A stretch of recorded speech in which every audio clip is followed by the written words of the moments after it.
E aí, gurizada, sejam muito bem-vindos ao mini módulo Etimologia em Ciências da Natureza. Então, nessa primeira aula, vou explicar para você primeiro rapidinho, né, o que é etimologia. A etimologia é o estudo da origem das palavras, do significado, da origem.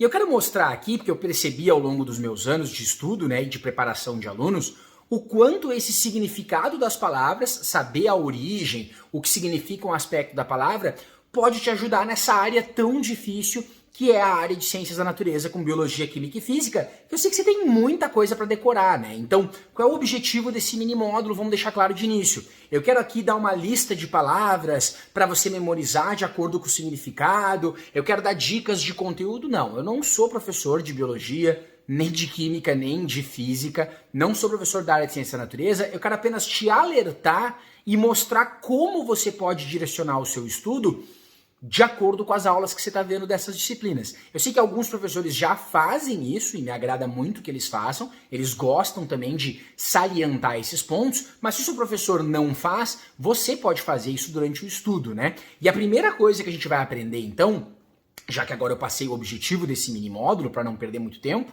porque o mini módulo são aulas rápidas, é ver como a semântica, o significado de um certo elemento, pode ser um prefixo, pode ser um radical, pode ser a palavra como um todo, ele pode te ajudar na hora da prova. Por exemplo, vamos pegar um conteúdo lá dentro da área de biologia, se eu falar alguma coisa errada em termos de conteúdo aqui, eu peço que vocês relevem e me perdoem, mas quando a gente vai estudar plantas, na biologia, tem que saber a diferença entre briófita, pteridófita, gimnosperma, angiosperma.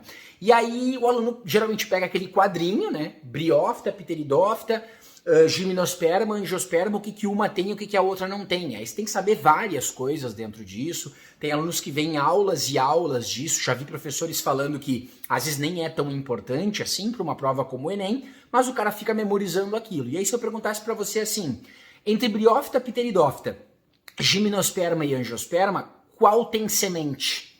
Como é que eu sei quais dessas tem semente e quais que não tem? Cara, se você souber que o termo esperma tá ligado à semente, você já mata.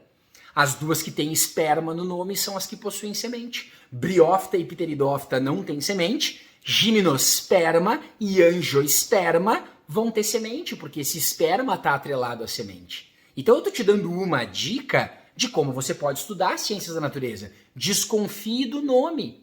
Preste atenção no nome em como está escrito e vai evoluindo o seu estudo a partir disso. Como eu falei, não é um mini módulo para eu dar uma lista de palavras. O mini módulo aqui desse curso é para você pensar melhor, para te ajudar no teu estudo, porque também são dicas que promovem uma virada de chave nos teus estudos, né? Começa a pensar nisso. Um outro exemplo é quando eu tenho palavras com a expressão metro. O que significa o metro? Por exemplo, em termômetro e hidrômetro. É porque serve para medir, né? O termômetro serve para medir a temperatura. Então eu estava em biologia, já estou em física, né? Ah, professor, o senhor está mudando as disciplinas e tal. Não é aula de ciências da natureza, eu estou mudando porque a gente está falando do mesmo conceito aplicado em toda a área.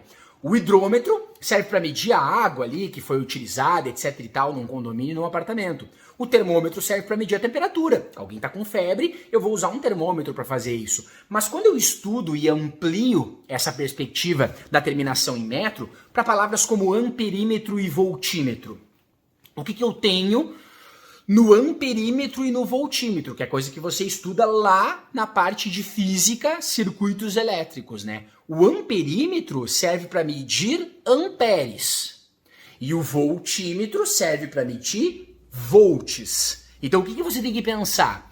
O amperímetro, o que você estuda na física que é medido por amperes? Corrente elétrica. Então, olha tudo que eu já consegui fazer. O amperímetro mede amperes, então o que ele mede é a corrente elétrica. É isso que ele vai medir. O amperímetro mede a corrente. Show! O que o voltímetro mede? O que é dado para você em volts? E aqui, se eu errar, eu peço perdão, relevem, coloquem nos comentários aqui que se eu errar, eu gravo de novo essa aula. Mas eu estou tentando te ajudar. Voltímetro vai medir a diferença de potencial. Essa é a informação que eu gravei ali. Se eu tiver errado, me perdoem. Aí o aluno fica decorando, né? Para que serve o amperímetro? Para que serve? E aí ele estuda assim: o amperímetro a gente liga em série ou em paralelo? O voltímetro liga em série ou em paralelo? Pensa um pouquinho comigo. Vamos usar o significado da palavra e vamos pensar. Se o amperímetro mede amperes, que é a corrente elétrica, e eu quero medir a corrente elétrica em um circuito, eu vou colocar ele num tipo de ligação em que essa corrente seja constante ou essa corrente seja diferente em vários pontos. Se eu quero medir o valor da corrente em todo o circuito, eu tenho que colocar ela num contexto em que ela seja constante. Qual é o movimento dentro de um circuito elétrico em que a corrente é constante? Em série. Então é melhor você ligar um amperímetro em série ou em paralelo? O amperímetro a gente liga em série e o voltímetro, que é o outro, vai ligar quando a diferença de potencial for constante em paralelo. Então você percebeu? Eu consegui estudar associações que são lógicas a partir de um raciocínio dentro do significado da palavra, em vez de só ficar memorizando. Aí você vai ter dois grupos de alunos, né? Uns vão dizer, cara, genial, eu preciso fazer isso, e outros vão dizer, né, eu prefiro só decorar. Experimenta o quanto a quantidade de decoreba pode te atrapalhar num contexto mais amplo, né? De várias coisas que você tem para estudar.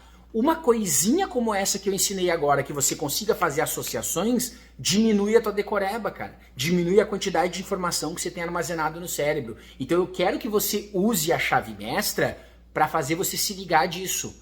A lógica não vai te ajudar, a lógica e a interpretação, só na resolução das questões. Ela te ajuda também no estudo. Se tu começar a aplicar isso, tua vida vai ficar muito mais fácil. Te vejo daqui a pouco na próxima aula.